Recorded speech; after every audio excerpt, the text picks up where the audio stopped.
নমস্কার বন্ধুরা, আমি প্রণয় মজুমদার এবং আপনাদের চ্যানেল অ্যাস্ট্রো প্রণয় আপনাদের চ্যানেলে আপনাদের প্রত্যেককে আমি স্বাগত জানাচ্ছি। আবার একটা সিরিজ শুরু করছি, 12টা ভিডিও হবে এবং এটা মীন রাশির ভিডিও।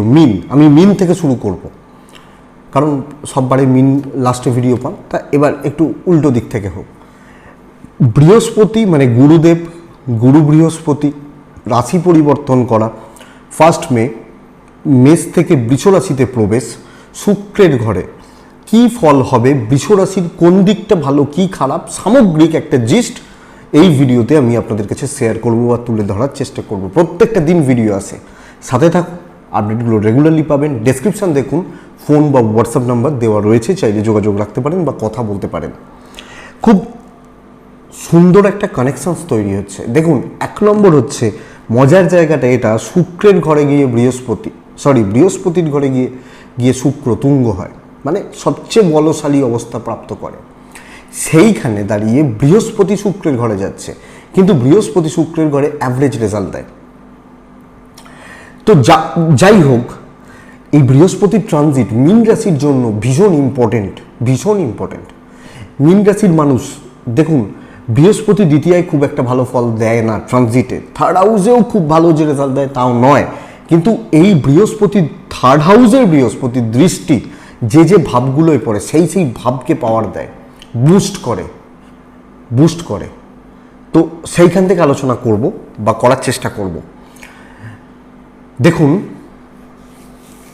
মীন রাশির এমনিতেই 7.5 চলছে। মীন রাশির মানুষ প্রচণ্ড চাপে রয়েছেন, স্ট্রেস নিয়েছেন, স্ট্রেসের মধ্যে রয়েছেন।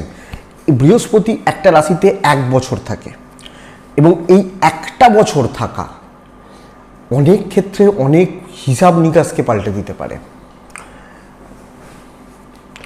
তো সেই জায়গা থেকে দাঁড়িয়ে মীন রাশির জাতক বা জাতিকাদের ক্ষেত্রে ভীষণ ইম্পর্টেন্ট একটা বছর হতে চলেছে আগামী 1 ইয়ার্স।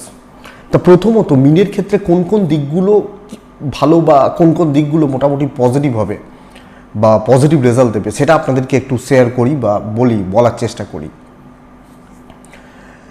দেখুন বন্ধুরা, প্রথমত দ্বিতীয় ভাব থেকে বৃহস্পতি সরে যখন তৃতীয়ায় যাচ্ছে, এই তৃতীয় ভাবস্থ বৃহস্পতির দৃষ্টি পড়ছে কোন কোন ভাবের ওপর? 5, 7 এবং 9 এই ঘরগুলোয় বৃহস্পতি দৃষ্টি দেয়। পঞ্চম দৃষ্টি পড়ছে 7th হাউসে, সপ্তম দৃষ্টি পড়ছে 9ম ভাবে এবং নবম দৃষ্টি পড়ছে 11th ভাবে। তা প্রথমত মীন রাশির জাতক বা জাতিকাদের ক্ষেত্রে দাম্পত্যজনিত সমস্যায় যারা ভুগছিলেন, এক তো বিয়ে হওয়ার সমস্যা, আজকের ডেটে দাঁড়িয়ে একটা ভালো পাত্র বা একটা ভালো পাত্রী এটা পাওয়াটাই খুব বড় একটা চাপের জায়গা বা খুব বড় একটা চাপের দিক। ভালো পাত্র বা পাত্রী পাওয়া এটা প্লাস পয়েন্ট। এবং যদিও 7th হাউস এই মুহূর্তে মীন রাশির টালমাটাল হয়ে রয়েছে, কিন্তু তারপরেও আপনাদেরকে বলবো যে বৃহস্পতির দৃষ্টি যাই 7th হাউসের ওপর পড়বে, সঙ্গে সঙ্গে দাম্পত্য জীবনের জায়গা অনেকটা বেটার করবে। এবং শুধু দাম্পত্য জীবন নয়, পারিবারিক জীবন, পরিবার পরিজন, বাবা মা ভাই বোন, এই যে সম্পর্কগুলো, এই যে সম্পর্কগত দিকগুলো, এগুলো কিন্তু অনেকটা স্টেবল করে দেবে মীনের মানুষজনদের জন্য। তাহলে এক তো দাম্পত্যকে ভালো করছে, 2 হচ্ছে পরিবারের সাথে বন্ডিং এবং পরিবারের সাপোর্ট এটা পাচ্ছে। মীন রাশি এনার্জি হারিয়ে ফেলেছিলেন, মানে কনফিডেন্স বলুন, এনার্জি বলুন, উদ্যম, উৎসাহ, এগুলো কিন্তু হারিয়ে ফেলেছিলেন। তা কিন্তু এই বৃহস্পতির ট্রানজিট বা বৃহস্পতির এই রাশি পরিবর্তন নতুন করে এনার্জি নিয়ে আসবে, উদ্যম নিয়ে আসবে এবং নতুন কিছু স্টার্ট আপ করা। আপনি বলবেন 7.5 চলছে, শুরু করলে কি হবে, চলবে? আগামী 7 বছর কি বসে থাকবেন? এখনো 6 বছর বাকি রয়েছে 7.5, 6, 6.5, 5.5 বছর বাকি রয়েছে। বসে থাকবেন, কাজ করবেন না, খাবেন না? তাহলে নতুন কিছু শুরু, নতুন কিছু উদ্যম এবং পরিবার বা পরিজনদের সাপোর্ট এটা কিন্তু তৈরি করে দেবে। তাহলে এটা প্লাস পয়েন্ট। আপনি যখন মীনের মানুষ বা জাতক জাতিকা, এক দাম্পত্যকে ভালো করছে, 2 হচ্ছে উদ্যম, সাহস এবং এনার্জি বুস্ট করছে। এবং এক্ষেত্রে যেটা আরেকটা জিনিস, যে বহু মীনের পিতার শরীর খারাপ ছিল, পিতা পিতৃস্থানীয় ব্যক্তিদের শরীর স্বাস্থ্য খারাপ ছিল, পিতার সাথে সম্পর্ক খারাপ ছিল, তাহলে আমার বাবা বা আমার বাবার মতো যারা রয়েছেন তাদের হেলথ ভালো করবে? ডেফিনেটলি করবে। তাহলে পিতা বা পিতৃস্থানীয় ব্যক্তিদের হেলথ 1 নম্বর। 2 নম্বর, পিতার সাপোর্ট, পিতার থেকে সাহায্য ভালো। বা বাবা দেখুন মূর্খ হতে পারেন, অশিক্ষিত হতে পারেন, কিন্তু বাবা মানে হচ্ছে মাথার উপর বট গাছ, তো সেই বট গাছটা ঠিকঠাক মতো পাবেন। এবং 9th হাউস মানে হচ্ছে আমার ভাগ্য, আমার ডেস্টিনি, আমার কপাল। তো কপালকে খুলতে পারে, কপাল খোলার যোগ তৈরি করছে, কাজে লাগান। 7.5 বলে ভয় পাওয়া, বসে যাওয়া এগুলো নেই। নতুন কিছু যারা শুরু করছেন তাদের কপালে সাহায্য লাগে। যে ধরুন একটা কেউ ছেলে একটা ফিল্ম করছে, ট্রাই করছে, কপাল সাহায্য ছাড়া অনেকে হাঁটে যায়, কথার কথা। সে এই কপালের সাপোর্টটা কিন্তু পাবেন আপনি মিনের মানুষ বা জাতক জাতিকা হলে।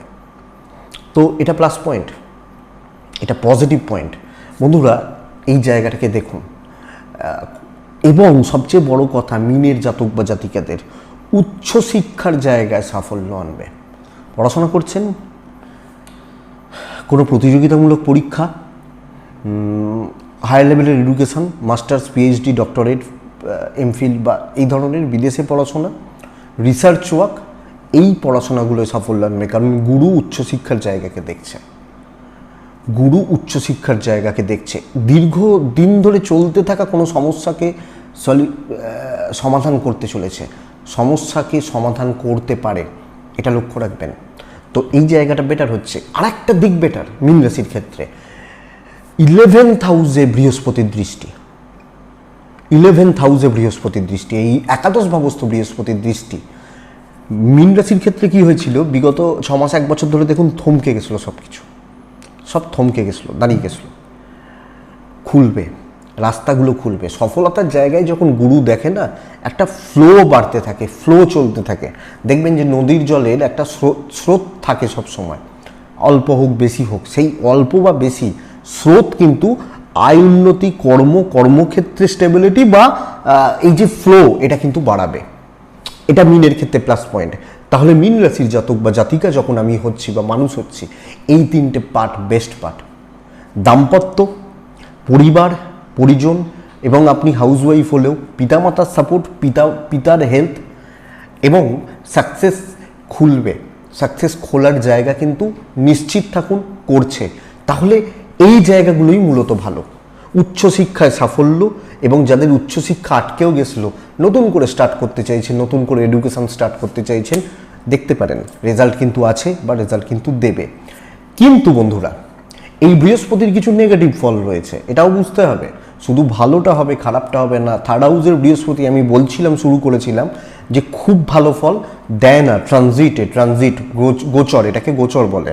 মানে এই যে পরিবর্তনগুলো, এগুলোকে গোচর বলে। তো গোচরে 3rd হাউসের বৃহস্পতি খুব ভালো রেজাল্ট দেয় না। প্রথমত পয়সার দিক দিয়ে খুব একটা ভালো ফল দেবে না। যত্র আয় তত্র ব্যয়, এই ব্যাপারটা করছে। যত্র আয় তত্ত্ব ব্যয়, ফালতু খরচা, বাজে খরচা লেগে থাকবে। আয় ব্যয়ের হিসাব ঠিক না থাকা, তাহলে বেসিক প্রতিকারটা বুঝে রাখুন, খরচা বুঝে করবেন। খরচাপাতিগুলো, যে কোনো খরচা, বড় খরচা, ছোট খরচা, মেজো খরচা, যে খরচাগুলো রয়েছে না বুঝে, এবং একটু কঞ্জুসি করলে ভালোই হবে, খারাপ হবে না। কারণ ব্যয় এমনিতেই বাড়তে চলেছে, আর হিসাবের বাইরে বহু পয়সা খরচা হবে। এটা 1 নম্বর কথা। 2 নম্বর প্রবলেম হচ্ছে কর্মক্ষেত্রে গুরুস্থানীয় ব্যক্তি, ওপর মহল কিছু শত্রুতা করবে, বা ওপর মহলের কিছু লোকজনদের থেকে প্রেসার বা প্রবলেম ক্রিয়েট করবে, এটা খেয়াল রাখতে হবে। এবং এই 3rd হাউসের বৃহস্পতি এটা কিন্তু আপনাকে ভালোভাবে ভোগাবে, তো এটা খেয়াল রাখবেন। না 3 নম্বর প্রবলেমের জায়গা, 3য় ভাবস্থ বৃহস্পতি প্রেম সংক্রান্ত বিষয়ে গন্ডগোলের রেজাল্ট দেয়। তো প্রেম, মীন রাশি, আমি বলছি বিয়ে ভালো হচ্ছে, বিয়ের যোগাযোগ ভালো হচ্ছে, কিন্তু প্রেম আর বিয়ের ডিফারেন্ট পার্ট। অনেকে প্রেম করে, 100 জন প্রেম করে, 80টা প্রেম কেটে যায়, 20টা প্রেম হয়তো বিয়ে পর্যন্ত যায়। এই প্রেম সামলান, কারণ প্রেমের জায়গা মীন রাশির ক্ষেত্রে এই মুহূর্তে খুব একটা স্টেবল বা খুব একটা ভালো নয়। তো বন্ধুরা এই জায়গা বা এদিকটা সামলাবেন। তো এটাই সামগ্রিক চিত্র। 7.5 চলুক, এগোতে পারবেন। গুরুস্থানীয় ব্যক্তি কর্মক্ষেত্রে, বিজনেস ক্ষেত্রে, ধরুন মহাজন, এই ব্যাপারটাকে একটু দেখুন, এরা যেন খাপ্পা না হয়, রেগে না যায়, চটে না যায়, দেখবেন এদেরকে আমি যেন কোনোভাবে ঘাঁটিয়ে না ফেলি, লক্ষ্য রাখবেন। কারণ সময়টা 1 দিন বা 2 দিনের নয়, 1টা বছরের। 2 নম্বর কথা হচ্ছে যে প্রেমটাকে একটু সামলাবেন, প্রেমটাকে একটু একটু দেখে শুনে চলতে হবে, আর ব্যয়ের ব্যাপারটাকে একটু দেখে চলতে হবে। এই 3টে জায়গাকে একটু খেয়াল রাখুন, বাদবাকি জায়গা স্টেবল। 7.5 একটু প্রবলেম তো দিচ্ছেই, একটু নয় ভালোই দিচ্ছে, কিন্তু বৃহস্পতি তৃতীয়ভাবে বসে থাকা 7.5 এফেক্টকে অনেকটা হালকা করবে, এটা আপনি কনফার্ম থাকুন। তো এটাই মোটামুটি একটা জিস্ট। আশা করছি ভিডিওটা আপনাকে কিছুটা হলেও চলতে সাহায্য করবে, 5 থেকে 10%। তো এটুকুই থাক। ডেসক্রিপশনে আমার ফোন বা হোয়াটসঅ্যাপ নাম্বার দেওয়া রইল। আপনারা ভালো থাকুন, আপনারা সুস্থ থাকুন এবং আপনারা শান্তিতে থাকুন। নমস্কার।